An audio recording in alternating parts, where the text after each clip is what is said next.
what they want to study for their career, they can pursue their hobbies also or their interested area also, like music, yoga and all.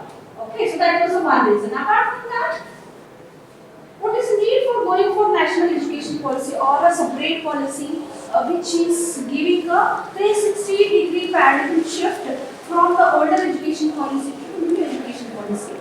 What's the other reason? See, you might have encountered the previous of your 5th semester student syllabus and 7th semester syllabus. Have you checked the syllabus of 5th semester engineering and 7th semester engineering? Have you checked? Okay, if you have not checked, the syllabus consists of only the technical subjects, except the Sanskrit, Kannada and Constitution of India. The major subjects which were involved in their curriculum was the technical subjects. Okay, but now if you take your batch and your seniors, third semester in batch, the ratio of technical subjects to non-technical subjects is, okay, non-technical subjects is at least 3 or 4. So you had Indian, your juniors had Indian knowledge system, then you have yoga, all those things, then you have UHV, universal health, human values, okay, then what else you have? Scientific foundation of health, then what is the other subject you have? Indian Constitution. So in the other semesters you are going to study design thinking. Okay, so all these subjects, and all these subjects were not there for your juniors, seniors, like 5th semester and 7th semester. So the reason was, the previous syllabus which was made, it was only planned to make the student career oriented. Okay, there were the things which were missing was, okay, as an Indian citizen, what is his minimum duties, what he has to perform. Okay, and what is to save the culture of India, what and all he has to study. All those things were missing in that particular syllabus or the curriculum. So, to make the student grow in a holistic manner, apart from the career part is one. But apart from that, he should be a good citizen, to take care of his parents, to be considering the well-being of the society. Okay, then he should live a sustainable life. Okay, rather than avoiding the usage of plastic has to be restricted. He should be aware of that. Otherwise, nobody can do anything unless and otherwise we are aware of all these things. So nobody can restrict us. Nobody can put a fine. To a certain extent that can be done, but to the maximum extent till we have that the usage of plastic should be reduced and the environment harms items should be banned. So all those things we should take. So to make the student in a holistic development, okay, a new education policy was developed, and that was National Education Policy 2020. Okay, so according to that, so your IPCC courses, you have IPCC courses, right? Integrated courses. Some of your courses are integrated courses, like Python programming course you have. That is an integrated course where you don't have a external lab exam. Okay, you will not be having any external lab exams.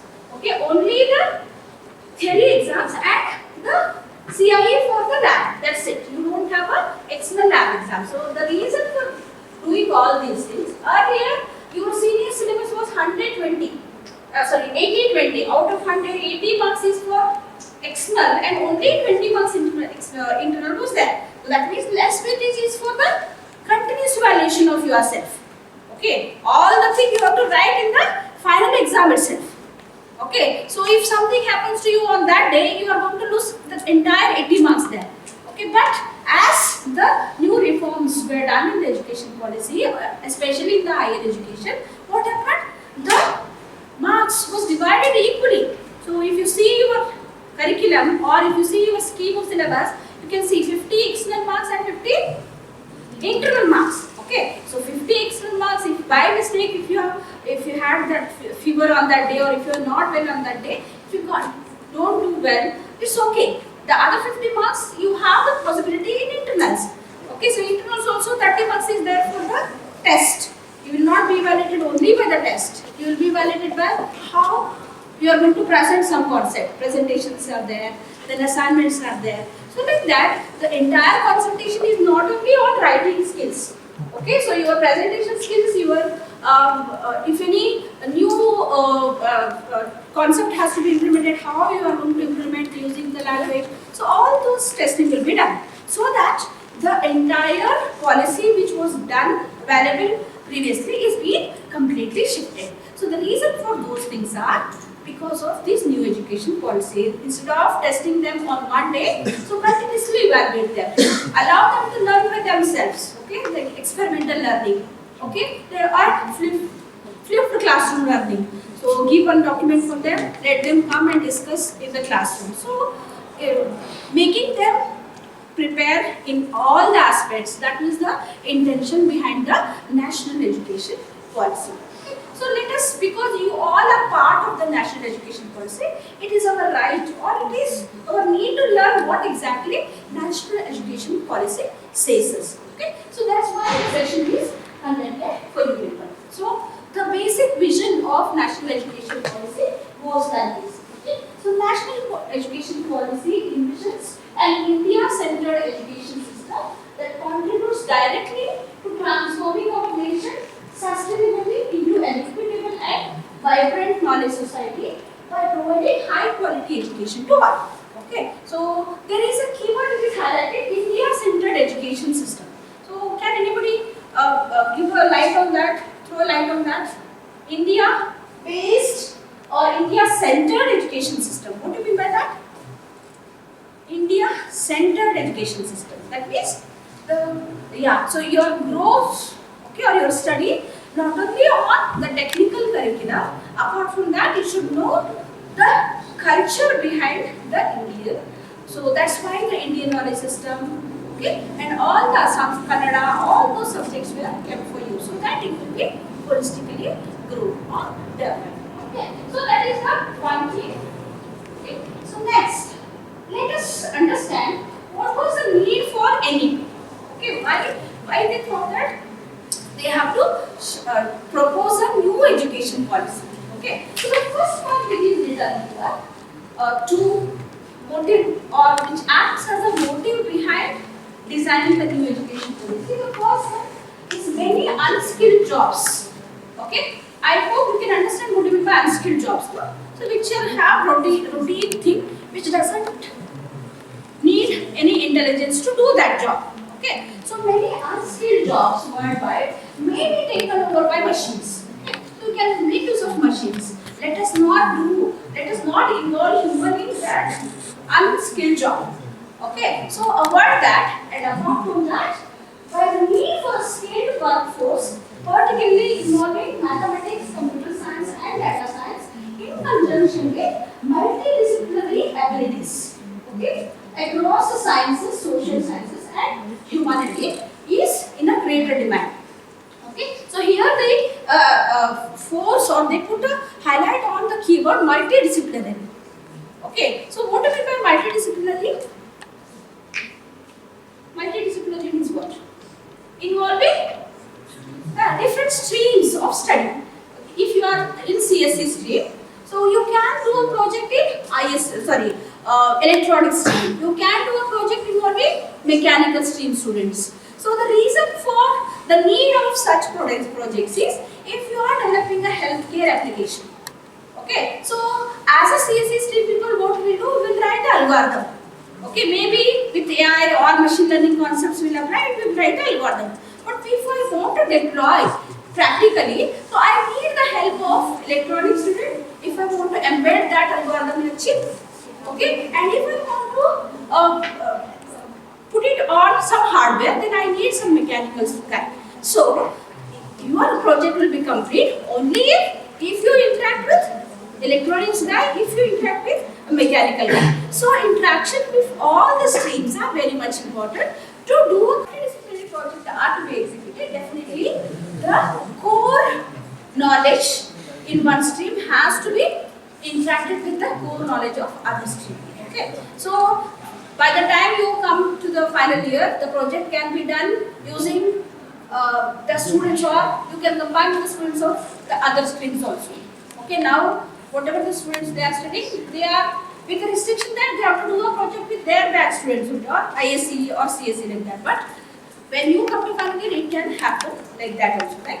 You can have a mechanical student as a project lead, you can have a EC student as a project lead, like that. So, to encourage the multidisciplinary approach in building the project, the national education policy throws a line. Apart from that, okay, with climate change, increasing pollution, and the depletion of natural resources, there is a out-of-box thinking is required, right?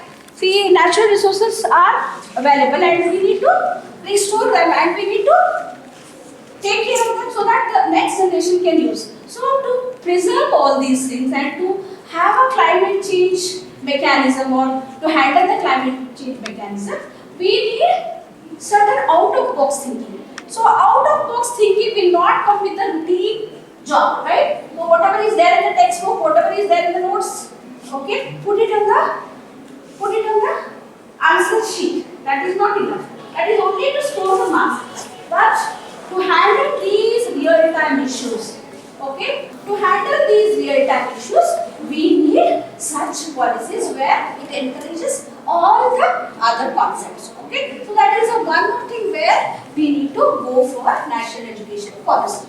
And the last point, okay, which is mentioned, which is apt for today's scenario, the epidemics or the growing emergency of the epidemics and pandemics made us to develop the projects which we have not encountered till now. Okay, whether it is developing the vaccine or whether it is developing any machine which will detect the temperature in a crowd or like that. So many inventions happened during the corona time itself. So to encourage all those things, the shift from the existing routine mechanism has to happen to this new area. So that's why, because of all these reasons, the new education policy was developed. Okay. And the last point which highlights the motivation for NEP is, so I think you can read the point which is being given here. So it is becoming increasingly critical that children not only learn, but more importantly,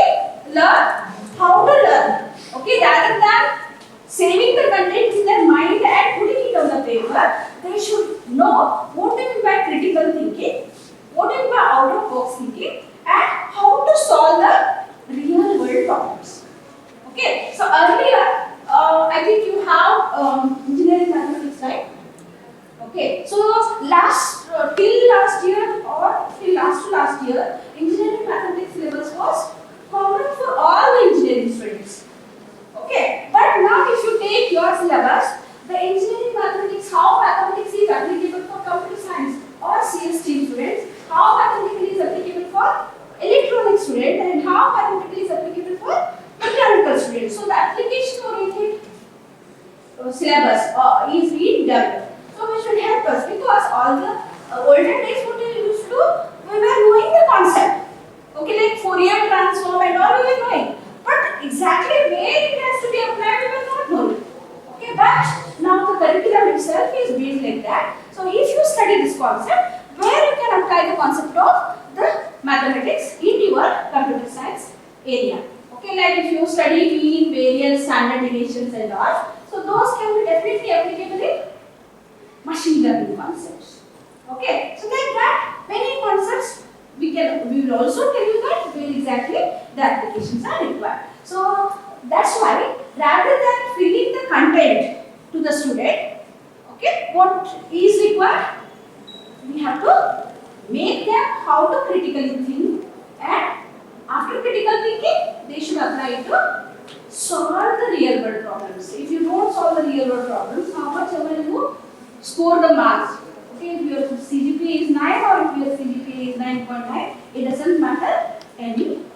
So that's why application of the real concepts or the concepts you have studied, which is very much important. So that is the one more reason behind developing the national education policy. Okay, so this is the overall vision of the designing NEP. So what it says, the vision of the policy is to instill among the learners a deep-rooted pride in being Indian.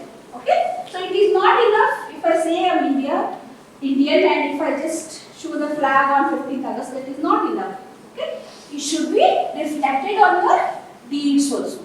Okay, whatever the work we will do, that should reflect that we are Indian. So, being deep-rooted pride in being Indian, not only in thought, okay, but also in spirit, intellect, and deeds. Whatever the deeds we do, as well as to develop knowledge, skills, values, and dispositions that support responsible commitment to human rights, sustainable development and living, global well-being, thereby reflecting a truly global citizen or truly Indian citizen.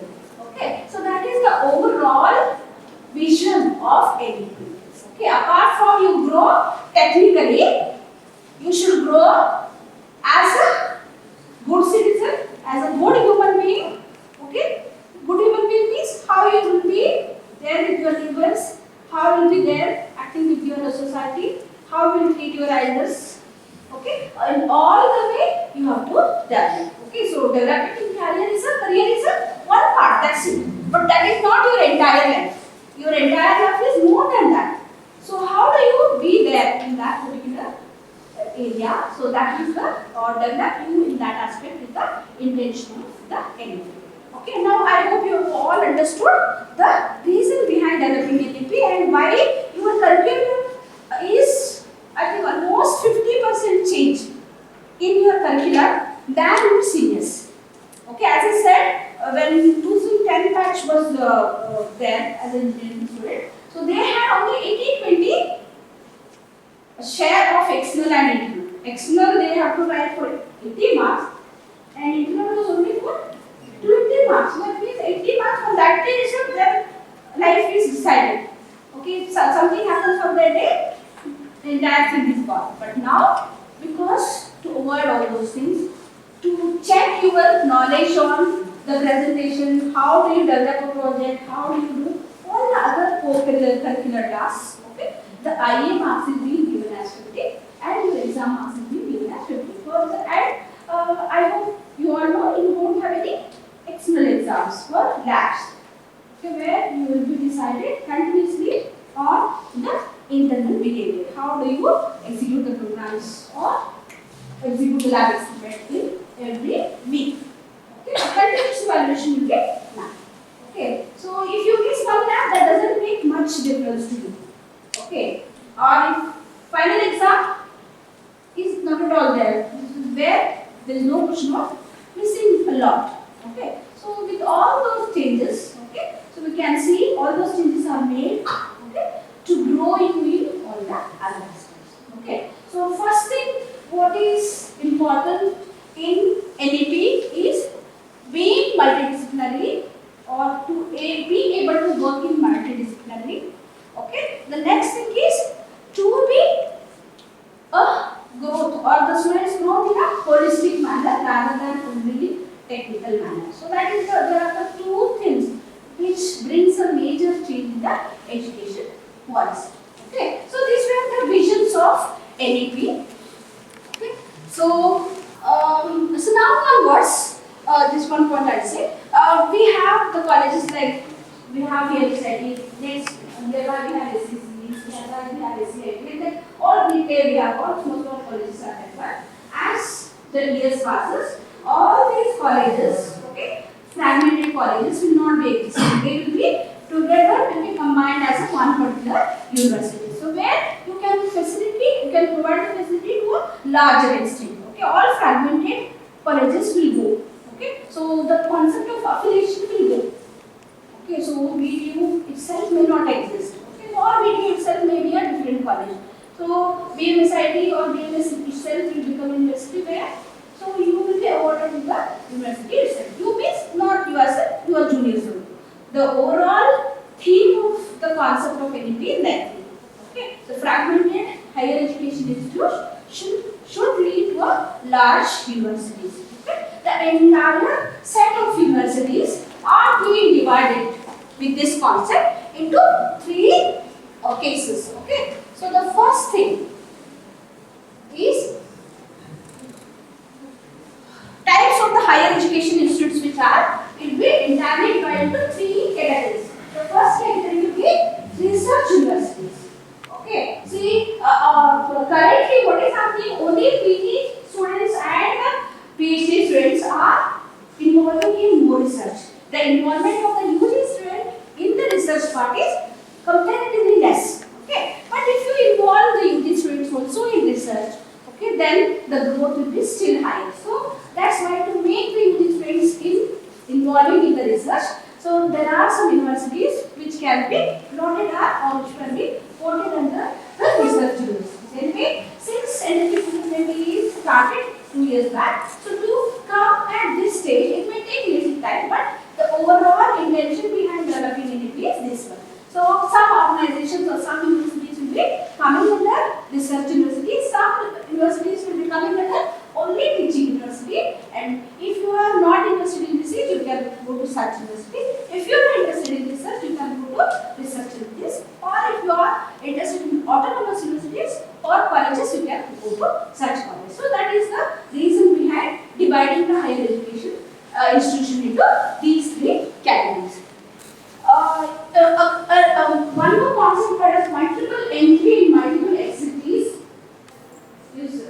implemented here. That means if you are completing only first year and because of some reason, if you are dropping the course, okay, then earlier days what was happening? You were not leading to anything. You have to re-register for some other course, or you should keep quiet. But now with this policy, what happens? If you have completed the first year course and you have dropped, then you will be awarded with the certification course.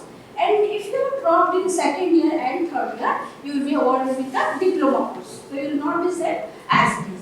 And if you are completing all 4 years successfully, then you will be awarded with the BE degree course, which will help the student, even though because of some strong reason if he leaves the course, so he will not be unmotivated. So he can use that 1 year what he has studied somewhere else, so that he can go further. So that is the one facility which is being created in the NEP, that is multiple entry and multiple exit policy. Okay, and one concept also is introduced here is you can drop the credits if you feel that all the 20 credits you can study at this semester itself. See now, according to your syllabus scheme, 20 credits you have to study every semester, right? So whatever you have just now registered, how many credits you got? 20 got. But in the coming days, okay, so if you feel that 20 credits I cannot do because of some reason, so you can drop and up to 16 credits you can do, and the other 4 credits you can take in the